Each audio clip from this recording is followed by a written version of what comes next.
पात्रता का विकास करें। कामनाएं भगवान को सौंप दें। प्रवचन आपको पढ़कर सुनाए थे, आगे पात्रता का विकास करें। गुरुदेव के प्रवचन। मित्रों, करना क्या पड़ेगा? आपको आध्यात्मिकता के उन सिद्धांतों को जीवन में समाविष्ट करना पड़ेगा और अपनी पात्रता का विकास करना पड़ेगा।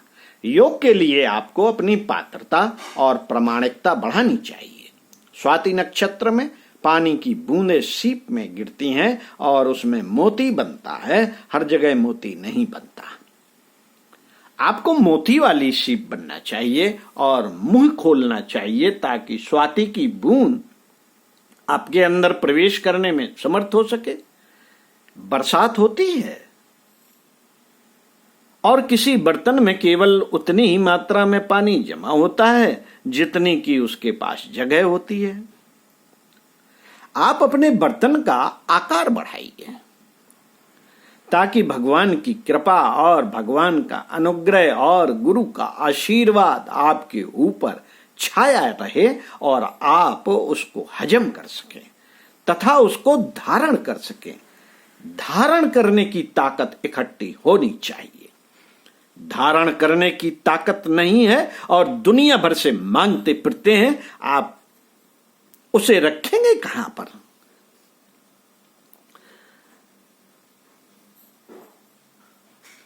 नहीं साहब, आप तो आशीर्वाद दे दीजिए। बेटे, हम आशीर्वाद तो दे भी दें, पर तू उस आशीर्वाद को रखेगा कहां?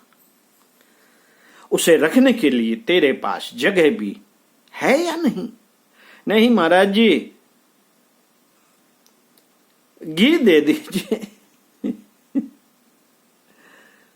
अच्छा बेटे, दे देंगे, लेकिन इसे रखेगा किसमें? महाराज जी, कुर्ते में ले लूंगा। ठीक है, कुर्ते में ले लेगी, लेकिन इससे तेरा कुर्ता भी खराब हो जाएगा और धोती भी खराब हो जाएगी और घी भी फैल जाएगा। नहीं महाराज जी, आप तो दे सकते हैं, दे दीजिए। कैसे दें? लेगा कहां पर? आशीर्वाद को लेने के लिए ताकत चाहिए, हजम करने के लिए शक्ति चाहिए, उसको धारण करने के लिए क्षमता चाहिए। आप अपने भीतर उस क्षमता को पैदा कीजिए, फिर हम दे देंगे आशीर्वाद। मित्रों, पात्रता का विकास यही है जिसके आधार पर हमारी भक्ति सफल होती हुई चली जाती है। भगवान की नाव पर सवार होकर के हम अपने आप को पार कर सकते हैं। हवा के तरीके से ऊंचे उड़ते हुए चले जा सकते हैं, लेकिन इसके लिए हमको एक काम करना पड़ेगा। हमको अपनी इच्छाएं भगवान को सौंपनी पड़ेगी। आप अपनी इच्छाएं सौंप दीजिए और भगवान की बिरादरी में शामिल हो जाइए और यह कहिए कि अब हमारी कोई इच्छा नहीं, अब भगवान की इच्छा ही हमारी इच्छा है।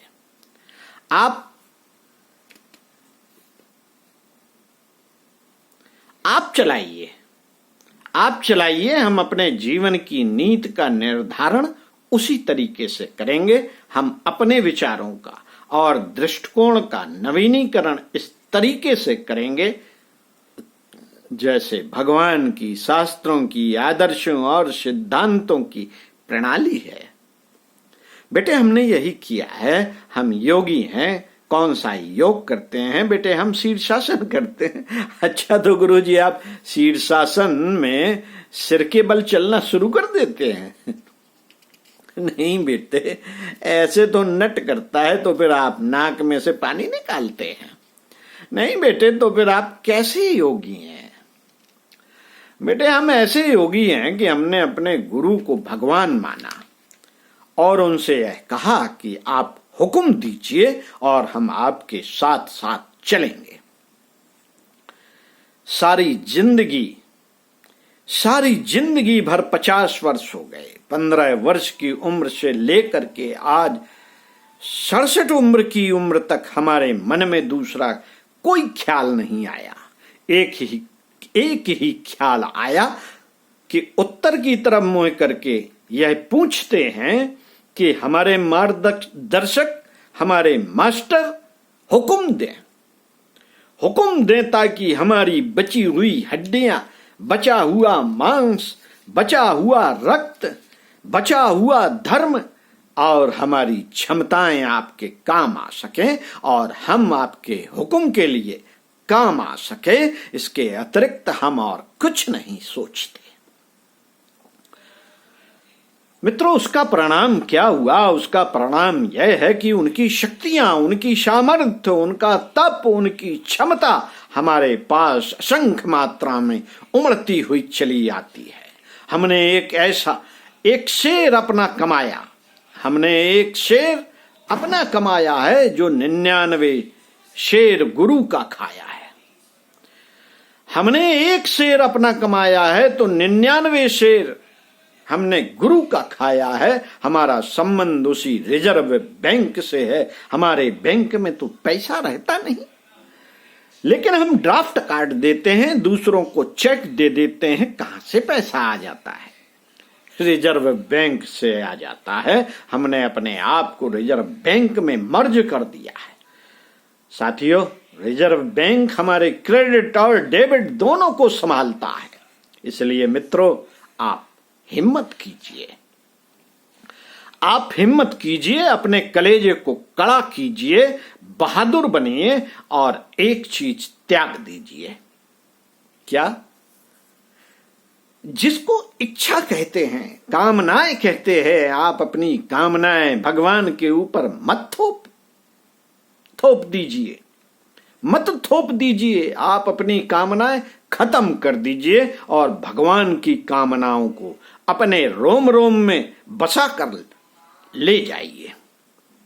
आप योग्य हो जाइए। अगर आप भगवान में मिल गए, उनकी कामनाओं में शामिल हो गए, अगर आप बूंद की तरह समुद्र में शामिल हो गए, फिर आप भक्ति का कमाल देखिए, भक्ति का चमत्कार देखिए। फिर भगवान की सामर्थ्य का, भगवान की कृपा का चमत्कार देखिए।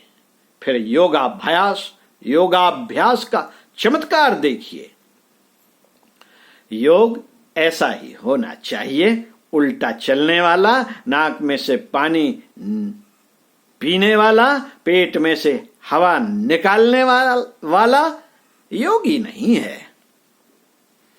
आप योगी बनिए, फिर उसका वजह देखिए कि उसका क्या फायदा हो सकता है। साथियों, दूसरा हिस्सा है तप का।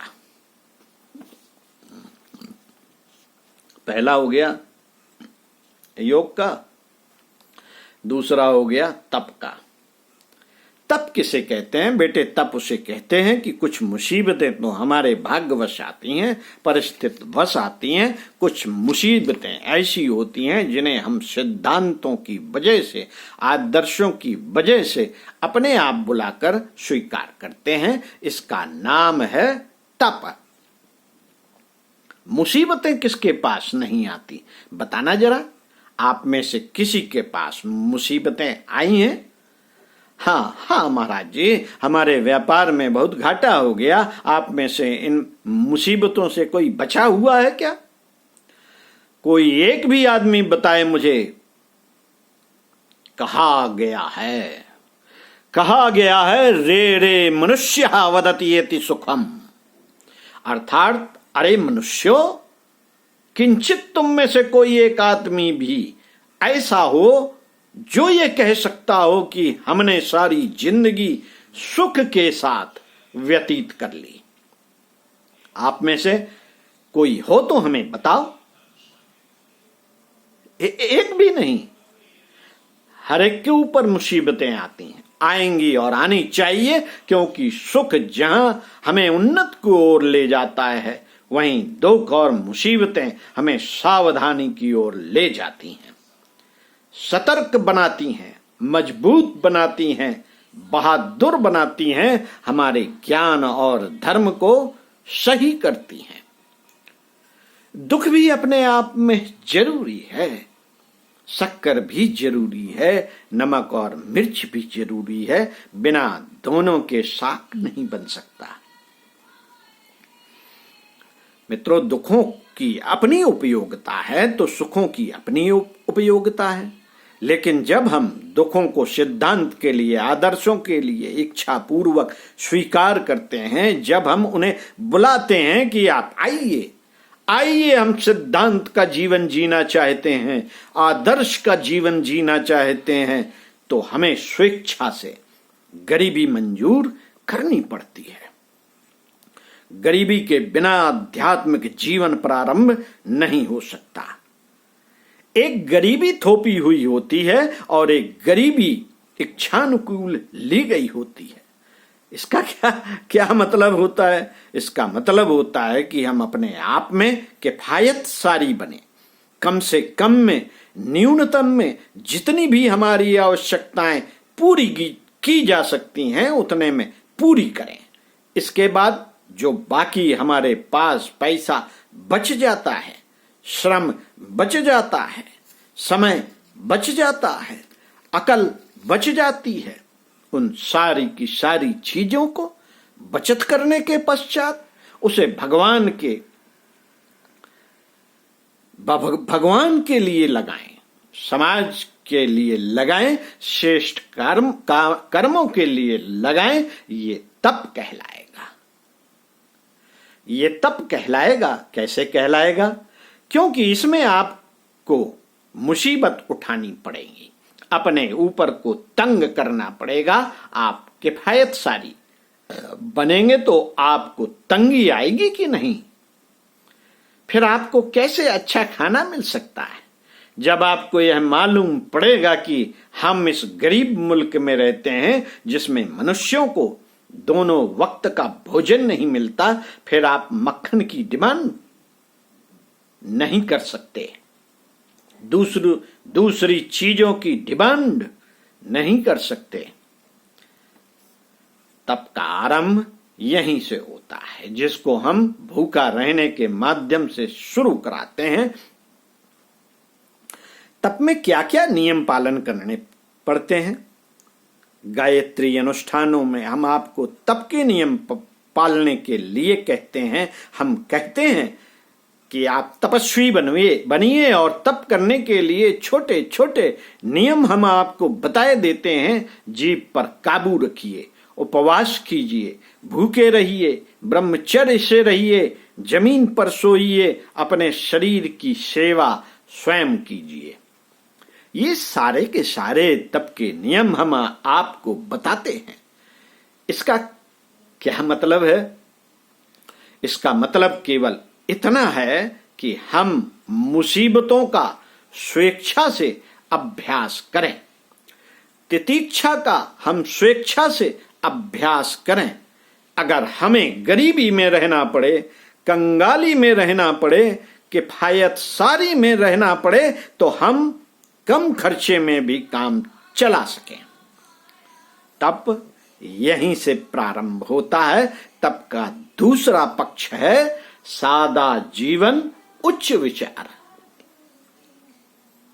उच्च विचार वही आदमी कर सकता है जो सिंपल लिविंग में विश्वास करता है। ब्राह्मण के लिए, साधु के लिए यही नियम बताया गया है कि उसे किफायत सार होना चाहिए, मितव्ययी होना चाहिए, अपरिग्रही होना चाहिए। इसका क्या मतलब है? इसका एक ही मतलब है कि जो कुछ भी आपके पास है अपने लिए उसका कम से कम इस्तेमाल करें और ज्यादा से ज्यादा समाज को दें। मित्रों,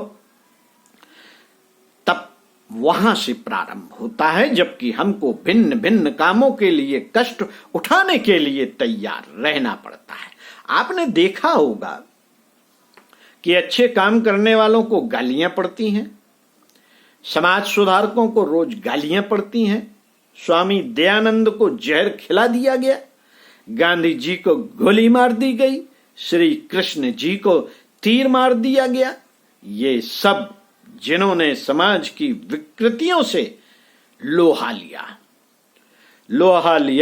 सबको मुसीबतें उठानी पड़ी, आप स्वेच्छा से तैयार हो जाइए और कहिए कि मुसीबतों का आप स्वागत करते हैं, कठिनाइयों का आप स्वागत करते हैं। लोग आपको गालियां दें, गालियां देने वालों आपका स्वागत है। बेटे, मैं तो हरदम कहता रहता हूं कि गांधी जी के चेलों ने गोलियां खाई थी। आचार्य जी का भी कोई चेला बनना चाहता है, वह कम से कम गालियां खा करके आए, बॉस की गाली खा करके आए, बीबी की गाली खा करके आए, पड़ोसी की गाली खा करके आए। जब आप श्रेष्ठ सिद्धांतों को कार्य रूप में परिणत करने के लिए खड़े हो गए हो, तो जिन जिन लोगों के स्वार्थों को आघात पहुंचता होगा, वे सब आपकी बुराई करेंगे और ढेरों गालियां देंगे, रात को नुकसान कर जाएंगे। बॉस आपका ट्रांसफर करा देगा, करेक्टर रोल खराब कर देगा, जुर्माना करा देगा। मित्रों, आपको मुसीबतें और कठिनाइयां उठाने के लिए तपस्वी का जीवन जीना चाहिए, अपने अंदर क्षमताओं का विकास करना चाहिए, आपको उदार बनना चाहिए, दानी बनना चाहिए, आपको प्राणों से भरा होना चाहिए, ताकि आप मुसीबतें उठा सकें। आगे पढ़ के सुनाएंगे इसी क्रम में। ओम शांति।